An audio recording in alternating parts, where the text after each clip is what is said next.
Housekids, welcome to today's Big Brother Over the Top updates and spoilers. We've got a special guest. No, we don't. Okay, but anyway, there goes Lulu. Our house guest of the day is Sumner Nichols. Thank you so much for your support, Sumner. You're so awesome, and I hope you're enjoying the season so far. And if you guys want to be house guest of the day, check us out on Patreon. And I know somebody was asking how to send their question to me if they're already a patron. You can just send me a message on Patreon. You can email us, madrosed@gmail.com. Any of those work. Alright, so let's talk about what's going on in the house. At 7 p.m. last night, they had the first safety ceremony of the season. So this is how it went down. Monty went up to the HOH room by himself, and Big Brother was all, "It's time for the safety ceremony. Everyone head to the storage room and get your block passes." So they all got these like lanyards with the little pass on it, and it looks like they're going backstage at a concert, like they're VIP or something. So then Big Brother announces over the next 30 minutes, 5 people will be made safe. So basically, if your block pass lights up and turns green, that means that you're safe from nomination during that ceremony. And of course this corresponds with the buttons up in the HOH room. So Monty has that area on the wall in the HOH where they have all the pictures and the buttons that go with it. So he presses the button and then that person's necklace or block pass lights up.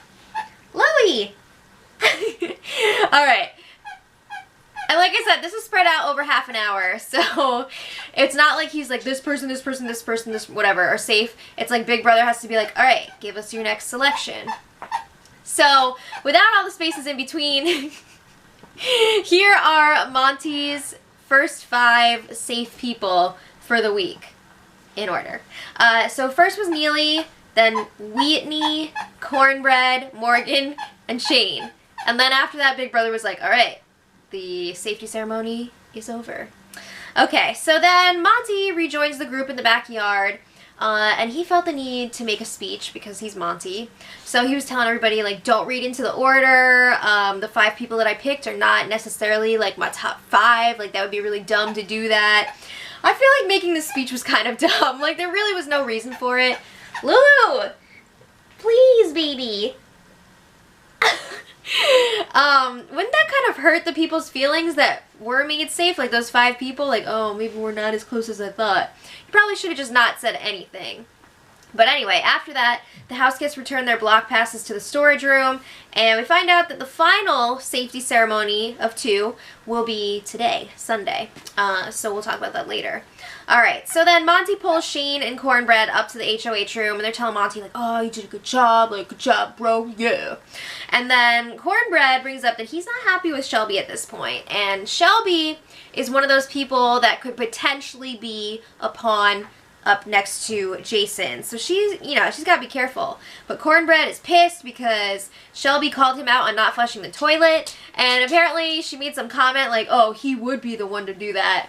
And he was pissed about that. I don't know. I do not see Cornbread and Shelby getting along on any level. They just are from 2 completely different worlds.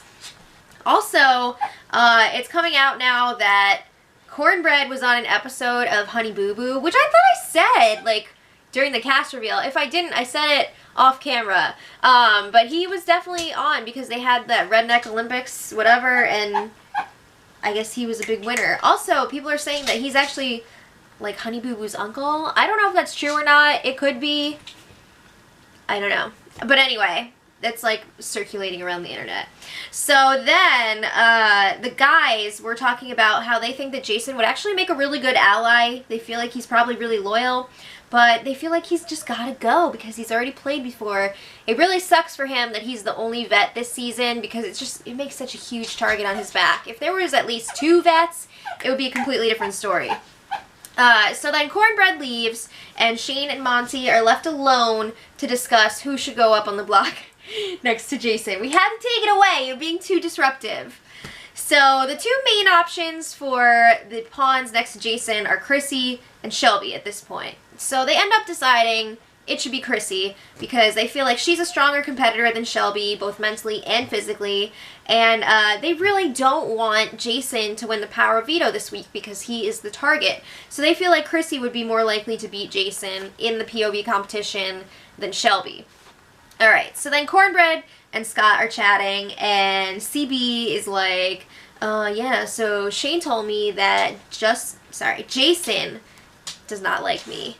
And he's like, why would he say that? Like, what's the deal? What did I do to him? And Scott's like, well, you did give Jason the BB bug during the HOH competition, and he wasn't too thrilled with that. And then Cornbread's like, oh yeah, I totally forgot about that. Duh.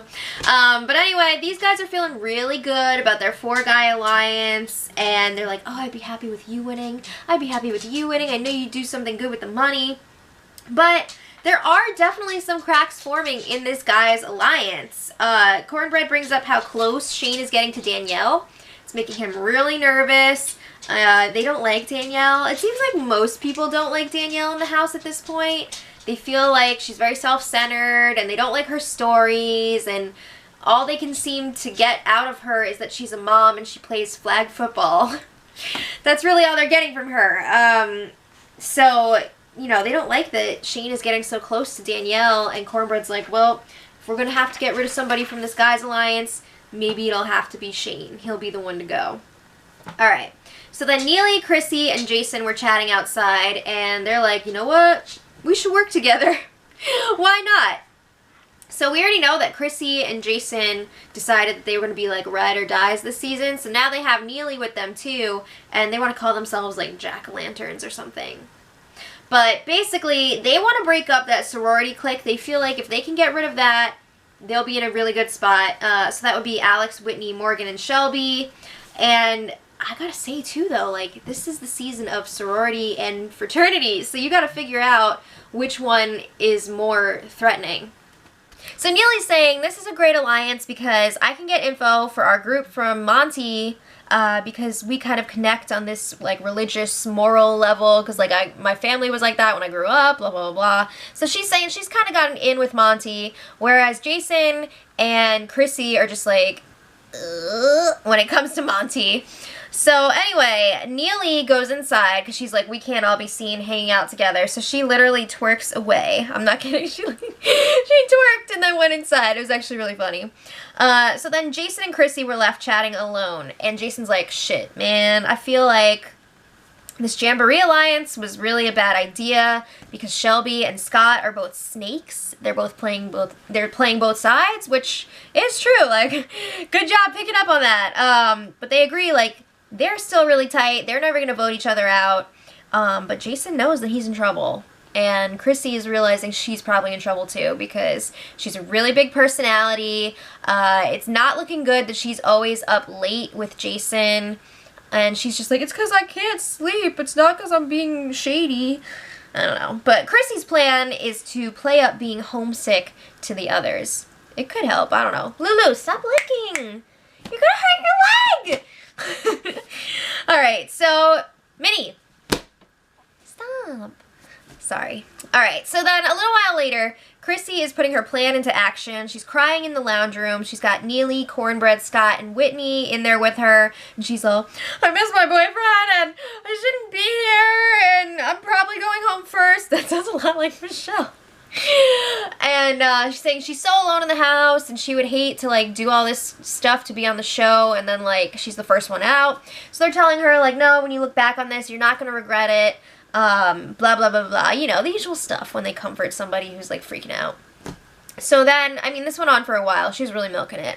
But just before 5 a.m., Shane and Kryssie were chatting alone in the lounge room, and she's like, I just have this gross feeling that Justin and I are going up on the block, and she's saying, Shane, you must know, because you're really close to Monty, and I get that you can't say anything, but, like, what's going on? So Shane is kind of skirting the issue. He's like, well, I don't know what's going on. What? So Kryssie keeps trying to find out if she's going up on the block, and she's like, Shane, I know that you know. You won't look at me in the eyes. You're playing with your drawstring on your pants. Like, what's the deal? And he's telling her, just chill out. Just relax, and it'll all be fine. So Kryssie starts crying again. She's like, I don't have anyone. You have Monty and Danielle. You're close to them. And eventually, she gets Shane to be like, well, I know one person who's going up on the block. So he doesn't say who it is, and Kryssie assumes that he's referring to Justin, because she's like, oh yeah, when I had my little powwow with Monty, he said that there was one person that's going up and implied kind of that maybe it was Justin. So she's thinking it's going to be her and Justin up on the block. So then this conversation ends. Shane goes to one of the bedrooms the London room, to talk to Cornbread. And he's like, yeah, Chrissy's freaking out. She thinks she's going to be going up on the block with Justin. I have to say, too, this has come up. Cornbread is, like, freaking spreading his ass out on this full-size bed in the London room while freaking poor Jason is sleeping in a sleeping bag on the floor. What? Yeah, it's ridiculous. Okay, so anyway. I said that. This morning, Cornbread and Monty were up in the HOH room, and Cornbread is telling him about Chrissy's breakdown. He's like, yeah, she's freaking out. She thinks she's going up on the block. And Monty is like, I'm kind of wanting to put Danielle up, but he knows that the girls don't like her, so that's kind of dangerous because they could turn around and vote Danielle out instead of Jason, and he really wants to make sure that Jason's going to go because he doesn't want him coming after him next week. So then he's still thinking about Danielle, though. He's trying to feel everybody out. So Shane joins them in the HOH room, and obviously Shane is very close to Danielle, so Monty's like, how would you feel if we put her up on the block? So Shane's like, I don't like that. But he's like, whatever, if that's what you gotta do, then do it. So he gives Monty the okay to put her up, like it's up to him. And Monty's kind of like, you know what, I think I might do that. I think maybe I'll go for it. Because he doesn't like that Kryssy's freaking out, it freaks him out, and he doesn't want any blow-ups. So he's like, if the veto was used, Kryssie would be the replacement nominee. Alright, so then this was kind of interesting. Morgan and Jason were talking while Jason was showering today, and she's asking him, like, how'd your talk go with Monty? And Jason is explaining how he told Monty he should be using the twist to his advantage. Like, keep me, I'll basically be a meat shield in front of you, like, I'll be a pawn all season, whatever. And Morgan's like, yeah, I totally get it. It makes sense to use you, you know, to help our game. So she's like, whenever, you know, you see me or Alex walking around, like, come talk to us. Like, you don't have to stay in your smoking corner in the backyard. So, I think that was kind of telling that she was like, come talk to me or Alex. Because Jason's already dropping hints to people like, freaking Morgan and Alex look like the same person. So I think her saying that to him is just going to even fuel that even more. But anyway, Morgan lets Jason know that if she gets a chance to talk to Monty again, she's going to mention how loyal Jason would be, and maybe she could, like, you know, fix something up there. So then Alex and Scott were chatting about working together today. They're both super fans. You got one who's cool with guys, one who's cool with girls. They can kind of help each other out. They're also bonding over their mutual dislike of Danielle. They feel like they can't connect with her. They just know that she's a mom, like I said earlier. So a lot of people are down on Danielle right now. Not Shane, though. So then Monty, Whitney, and Morgan were up in the HOH room while that was happening, and he lets the girls know that he wants to put up Danielle with Jason now. He's saying it works out because Danielle would be a vote for Jason, so they want to get rid of that vote. And also, he's worried about Danielle potentially getting in Shane's ear. He doesn't want Danielle to be able to sway Shane's vote. So I guess it would also be like a test of her loyalty or something. But he's saying again, like, Krissie's been freaking out. She'll be the replacement nominee if necessary. And the girls are like, okay, because we know they don't like Danielle. So they're like, that sounds good. All right. So this afternoon, Jason made another pitch to Monty. He was like, use me. I will be loyal to you if you keep me. If you get rid of me, the targets on you and Shane are going to be even bigger because, you know, I'm a huge target and I'll be out of the house. So, like, all the eyes are going to be on you now. So he's telling him again, like, if you scratch my back, I'll give you 2 scratches. You know, he's ready to pay him back with interest. So Monty's like, I really respect the way that you approached me. You can still win the veto. Great. Thanks a lot. Alright, so then a little while later, Monty's telling Cornbread about his conversation with Jason, and he's like, I really like Jason. I don't want to get rid of him. I think it would be great to work with him, but he's a vet. You know, he's already played this game once, and we're going to have to get rid of him. No, you don't. Alright, so then this afternoon it was Barbie hair and makeup salon for the guys. The girls did Jason and Scott's makeup. I think they plucked Monty's eyebrows. They did Shane and Justin's hair. Fun times, fun times. But anyway, the second and final safety ceremony of the week will be tonight. It's going to be at 7 p.m. Big Brother time. So I will put the rest of the safe people in the info box for the spoiler later when that happens. I'm pretty sure the 2 nominees are going to be Jason for sure, and I'm thinking Danielle. But that could always change. And I guess the power veto, that should probably be like tomorrow, right? We'll see.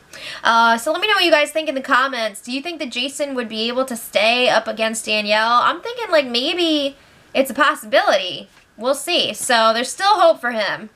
Yay. Alright, so until tomorrow, much love.